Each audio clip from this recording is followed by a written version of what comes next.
What a huge clocky. Looks like the watchmaker also left his mark on Dreamflux Reef.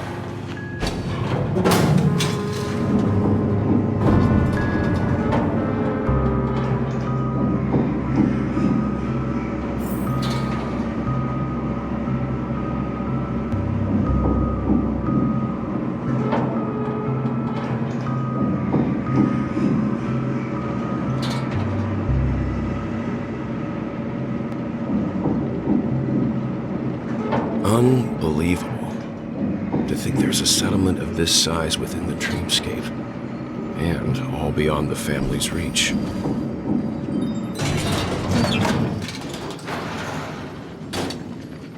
The atmosphere in this fortress is pretty different from that in the beautiful Dream. When I first saw it, I was in awe too. The sky here, it's like a reflection of the 12 Dreamscapes. What's even more bizarre is that this place is also separated into trade and residential areas. The layout may be simple, but the facilities are very comprehensive. It seems that there are quite a number of people living here. Though both Dreamscapes have distinct styles, the architectural designs are quite similar. Works of the same hand, perhaps. Hard not to speculate on the connection. But there's no point in overthinking things. Let's meet up with Himiko and the others first. Take a right turn at the end of this road and you'll reach the trade district. There are more people there, and perhaps someone knows where she is. Not coming with us? The Astral Express likely needs room for some internal deliberation. In the meantime, I'll try and locate Gallagher. Sure. Let's reconnect later. Letting her go was the right decision. Further observations are needed before we decide whether to trust her. But first, there's someone I need to talk to. Let's go. I'm sure you've already noticed him. He's right over there. The Reverie Hotel's bellboy. How did he end up here? And right after Miss Acheron severed the beautiful Dream. We'd better check, just to be sure.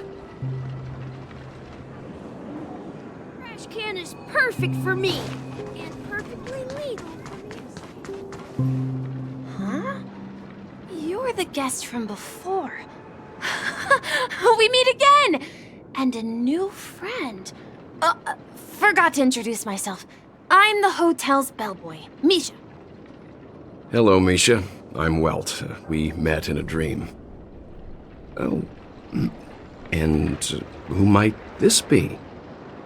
Tick-tock! Old friend and new friend! Let's high-five!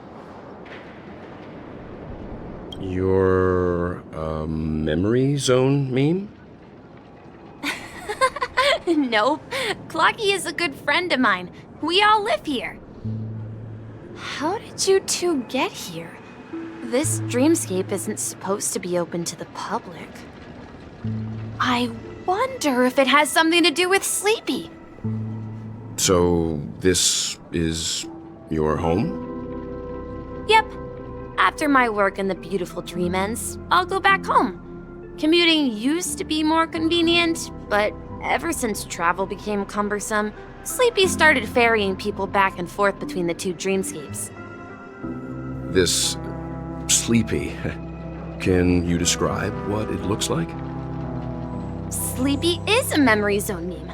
Looks fierce and has many eyes. But it's actually really well behaved. Gallagher's been taking care of it. Based on the description, that meme is indisputably death. A nightmare for the family, but for the people who live here, well, that couldn't be further from the truth. Death? Not in a dream, surely. Sleepy's just a little aggressive, and sometimes messes up by fetching the wrong guess. But it would never hurt anyone. I see. Has it brought back any guests recently, say, in the last day or two? We're currently investigating a missing person case that occurred within the beautiful dream. I see. Then you'll have to speak with Gallagher. But he's currently busy hosting a visitor from the Oak family and specifically asked not to be disturbed. Mr. Yang, the person you're looking for, is it Miss Robin? Just as I thought. Considering what happened with Miss Firefly, this doesn't come as a surprise. If you're looking for Miss Robin, I can lead the way. She told me that she'd be willing to meet with outside guests. If it's not too much trouble. Also, we're looking for our missing companions. A woman with red hair accompanied by a girl with pink hair. Have you seen them? Oh, I haven't. But please, rest assured. Dreamflux Reef is a small place, and it's not as bustling as the beautiful Dream, but its safety is unmatched. How about this? Since it's your first time here in Dreamflux Reef, I'll be your guide and help you find your companions. And then we can all go visit Miss Robin together. She's gone to Mrs. Grace's to visit the children. She won't be leaving anytime soon, so there should be enough time. All right then, we'll follow your plan. Well, we now know the answer to both murder cases that have caused such commotion in Penacony. As for the intentions of the mastermind behind it all, we're still none the wiser. Yes, that's my thinking as well. I'm not entirely certain, but we still have to find him one way or another. Say, you mentioned before that you saw Clocky that only you could see, right? I can't shake off this strange feeling. Am I really still so young at heart? Forget it. It's not important. We'd better just follow Misha.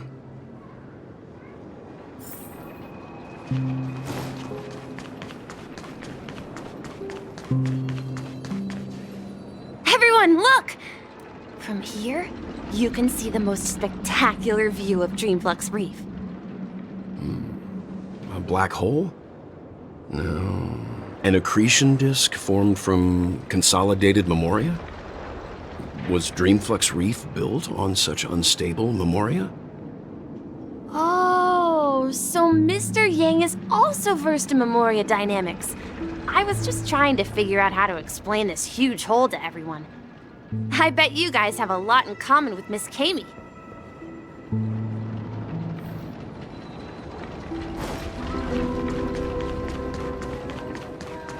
Look! There she is! My calculations are finally done. In another 10 system hours, the above dream will swallow the dream below. My hypothesis was correct. This place will cease to exist as the dream devours everything. Who are you all, and why haven't you left yet? This place is about to disappear. I'm Kami, a Dreamscape surveyor specializing in memoria dynamics, and this is my life's work that I'm researching. See that huge gaping hole? It was just a narrow rift many years ago, but now it's grown into a giant hole. The surrounding memoria has been flowing towards the other end of the hole at a constant velocity, slowly but surely. But the scary part is, according to my calculations, the flow rate of memoria has recently changed, and it's faster than ever before. It's almost as if something is sucking it in from the other side. By constantly improving upon Madame Rosalina's memoria measurement method, I've finally obtained accurate results. After 10 system hours, the Dreamflux Reef will cease to exist. Just like the melting of glaciers, everything will crumble and disintegrate. The dreams on that side of the void will fuse into one. Please don't worry. This sort of thing has happened many times before. Miss Kami isn't a bad person. She's just a bit lost in her own world. She'll probably realize she's wrong soon enough. You don't say. There was something else that piqued my interest. Who is Madame Rosalina? Oh, do you know her too? Or are you also a fan of Memoria Dynamics? We're very interested in Madame Rosalina's achievements. Could you tell us a little more about them? Why, of course! She's an excellent scholar of Memoria Dynamics, and the first person to apply Memoria rate measurement methodology on interstellar travelers. Regrettably, due to the presence of the Garden of Recollection, ordinary people don't pay much attention to the nature of Memoria. She departed this world without much fame, leaving only a few thin journals behind. I came to Penacony to learn more about my idol, and went to great lengths to seek out Dreamflux Reef, all because this is her final resting place. Prodigies always meet their demise prematurely. If only Madame Rosalina had more time, she would have discovered a way to reverse the flow of Memoria. I felt it. The source is in the golden hour. There is a certain anomalous presence stirring the currents of the memory zone. I must uncover more concrete proof. I must convince everyone. Does the name Madame Rosalina sound familiar to you? That's right. It seems like she did a great deal of research and calculations in Dreamflux Reef before abruptly passing away. Miss Katie regularly mentions her. I hear Madame Rosalina passed away during the prison war. She could see the Penacony of today. Its people building homes in the memory zone. I bet she'd be really happy. Perhaps. Our destination is the commercial district. That's where the largest crowds meet.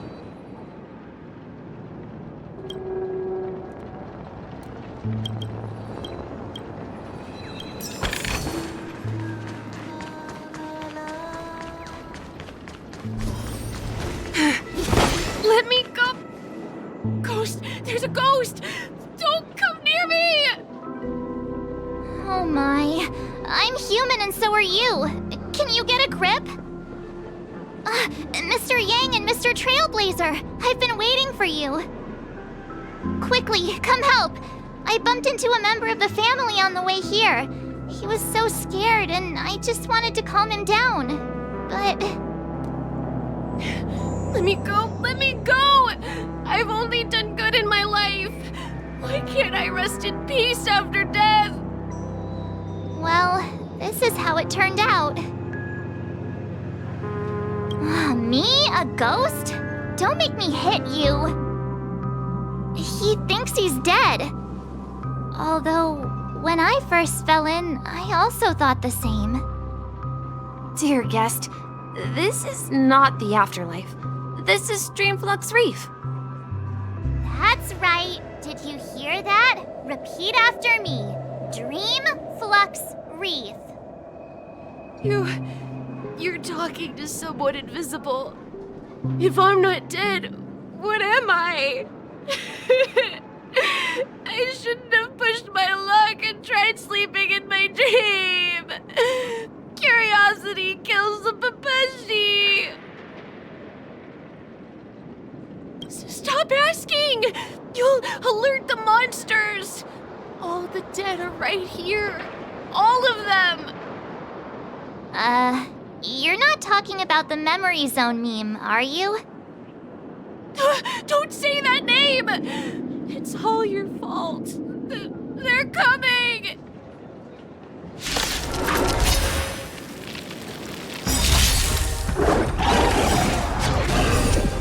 In the name of Len, a will forged in ice never falters! Rules are made to be broken! This is our chance.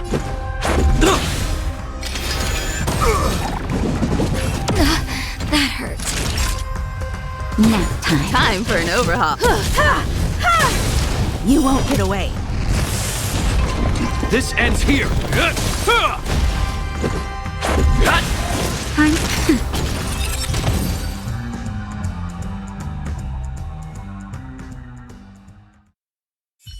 He passed out.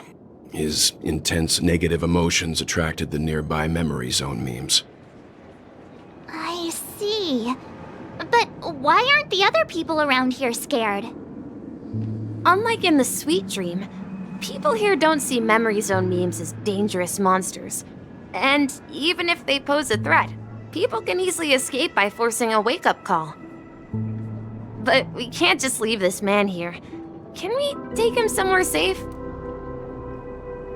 We can ask Jessie for help. I've gotten to know many locals while waiting for you guys.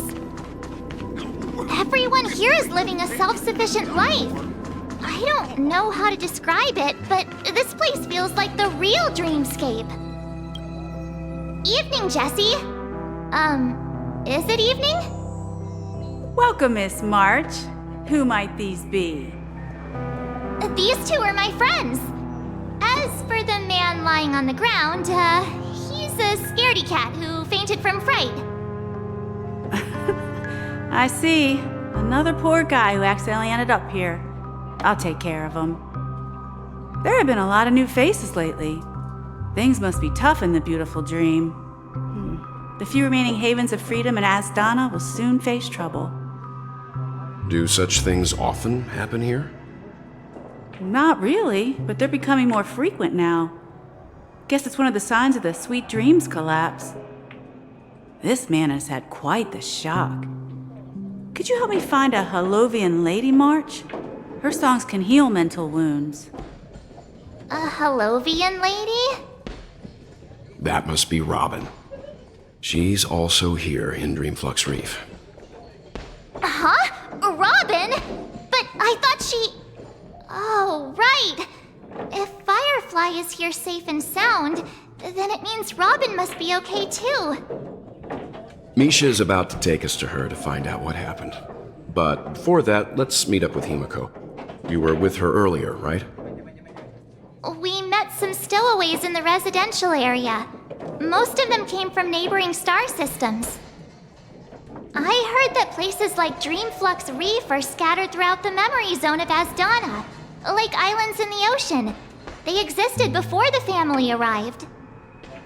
I also heard that when Dreamflux Reef took shape, it was the center of all dreamscapes in Penacony. If that's true, it's no wonder there are so many similarities between this place and the Sweet Dream. Himiko must be gathering information. Let's hurry up and get going.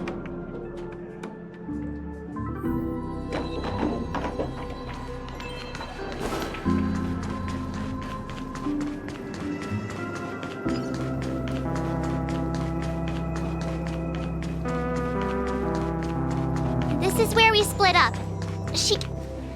So that's how it is. I never imagined we'd gather the remaining details here. To borrow Gallagher's catchphrase, what an unpredictable twist of fate. Himiko, here they are. Ah, perfect timing. Now that everyone's here, I'd like to introduce everyone to Micah, who's partly in charge of the Land of the Exiles. Micah, these are my companions. It's a pleasure to meet the Nameless. You know us? I've been keeping an eye on you since the day you arrived in Penacony. We would have met under more appropriate circumstances if Dreamflux Reef hadn't been isolated from the 12 Dreamscapes. Please, allow me to formally introduce myself. I'm Micah, the Gravekeeper of Dreamflux Reef. Gravekeeper? Life in Dreamflux Reef is pretty liberating. Everyone here mostly keeps to themselves, without meddling in others' affairs. My daily task involves cleaning a few tombstones. You're too modest, Micah. When lost dream chasers stumble upon this place, you're the one who takes care of them, guiding them back to the Sweet Dream, or showing them how to survive the wild dream chaos. So, a guardian of sorts. Were you talking to me, Mr. Yang?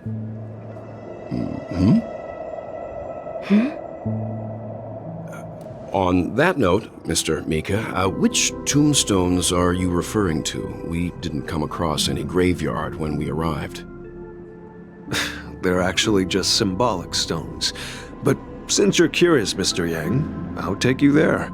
I have a feeling you might find something of interest there. But before that, you have an important guest joining you. An important guest? Who could it be? This way, please.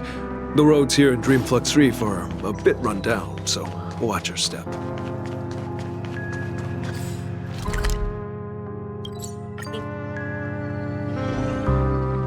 This trash can is perfect for me. There she is. Everyone sang so wonderfully. It's not often that I tried this music style, but I've gained some valuable insights from it. Oh, I can't thank you enough, Robin. Well, these kids have made incredible progress in only a few days. It was nothing, Grace. I merely taught them how to sing. It was you who brought hope into their lives. Life must be quite difficult for them in reality, I imagine. That's right. Whenever it's time to say goodbye to these kids, they're reluctant to leave. But I've explored every corner of Dreamflux Reef, talked to everyone I met, and they all told me the same thing. This shattered dream is not worth clinging to. It seems you truly are a child of the Harmony. Emma and Andy are orphans I took under my wing. Carol there, with her blind eyes, used to work at a nutrition center in the outer ring of Penacony. And as for Gary, he's been living with autism since he was a child. They're not old enough to enter the sweet dream managed by the family. If we compare people to birds, these kids are like fledglings with impaired wings. But in this dream, well, they can fly freely. Even if they stumble along the way, well, they're still relying on their own strength. And me, an old lady with no legs. Well, without this dream, I couldn't even walk toward them. I'm glad that you found a new life here in Penacony. It's just... Don't worry, Robin. Dreams have their significance, but they aren't everything. Both the children and I understand this. No matter how long we fly through this dream, we will one day return to reality. But you know what? Emma and Gary aren't plagued by their insecurities anymore. No, and Carol is learning how to cope with her blindness. And Andy is livelier than ever. Well, even I've become more optimistic. You see, in dreams, we learn how to live. Once we return to reality, we learn how to survive. And should our feathers be damaged, then we share our wings with one another.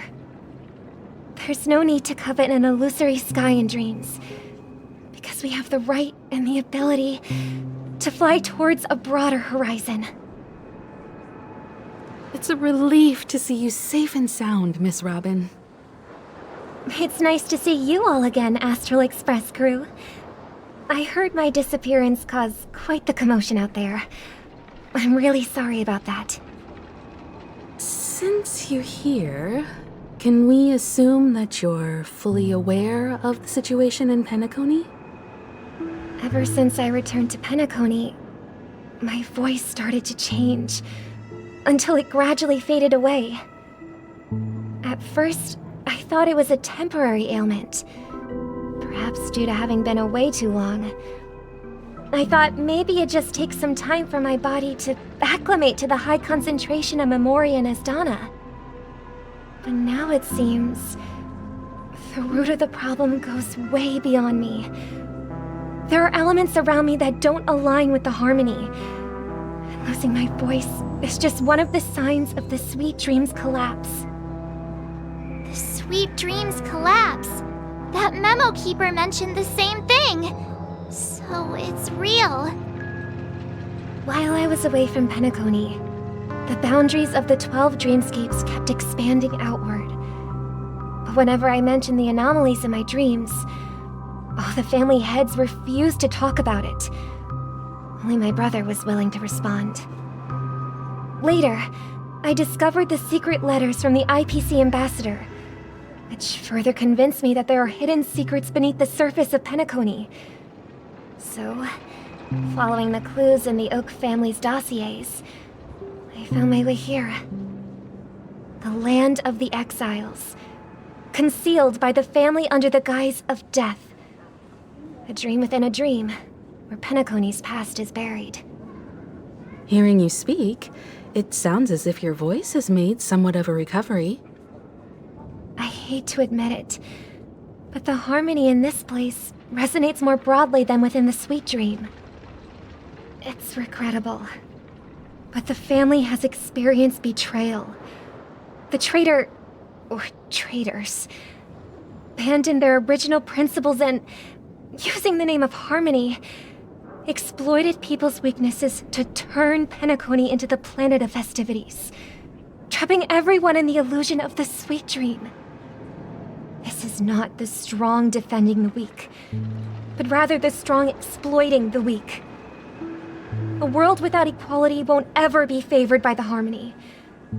And naturally, those voices blessed by them have lost the ability to sing. Could there be another force influencing the family's shift in philosophy, Miss Robin? Considering what happened with Acheron, it's difficult to conceive of another entity within the realm of the Harmony capable of influencing everyone. Unless a power surpassing that of an emanator is involved. I'd heard about what happened to the Xianzhou Alliance, but as far as I'm aware, the family hasn't faced any such external interventions. Who knows? Perhaps I've just been away too long and missed something. Regardless, I cannot accept my home is moving towards the very opposite of what the Harmony represents, while still claiming to uphold it. I must uncover the reason why Mikhail cut ties with the family, and who exactly it was who betrayed us all. Do you remember our arrangement, Mr. Micah? Well, here's my answer. I've decided to forgo my role, and never step foot on the Charmony Festival stage again.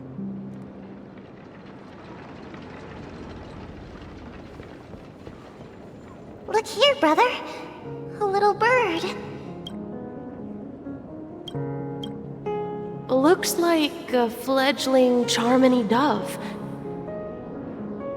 But Charmony doves don't live here. So how did this little bird get here? Maybe its parents abandoned it? It looks weak and frail. Why don't we find something soft and make a nest for it? This place is too dangerous for a fledgling. Let's take it with us. We can put it on the wooden shelf in front of your window. Okay. A bird like that must have a beautiful singing voice. But where will it live? I'll ask the family head to build a cage for it. A cage? But then it won't have the freedom to fly, right? Let's see. What is it that has captured the attention of the two best interpreters of the Great One? To the point that they've forgotten how to enjoy their dessert. Oh, poor little thing. Doesn't look like it's doing well. Do you want to rescue it? I do. But I don't want to lock it up in a cage. Why? Even if it's small and not fully feathered, and can't sing, it didn't come into this world just to be locked up in a cage. Birds, they should be flying free in the sky. That's quite the romantic idea. And what about you, a young scholar? Do you agree with your sister?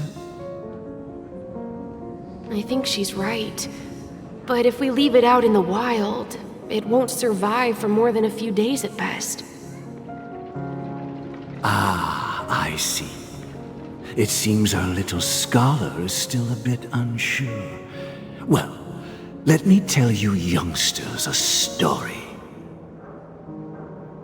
As you probably know, Charmony doves can fly through the air.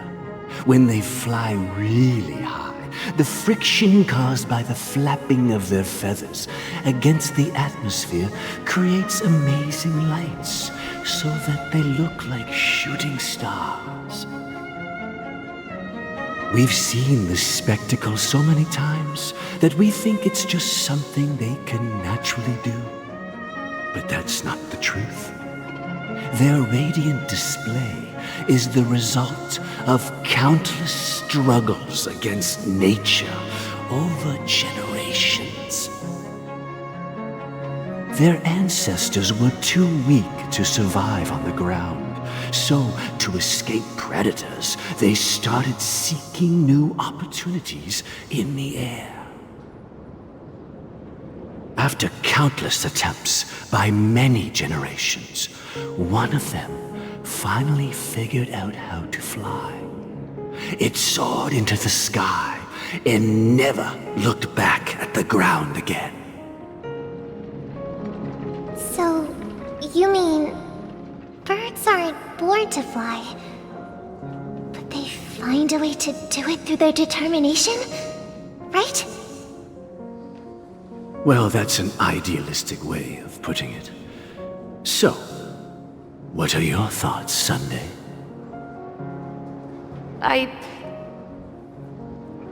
I think people believe birds are meant to fly because they've never seen those birds crashing to their death. That's an interesting perspective. So, have you decided what to do with the bird now? For now, I'll keep it in a cage until it can take care of itself because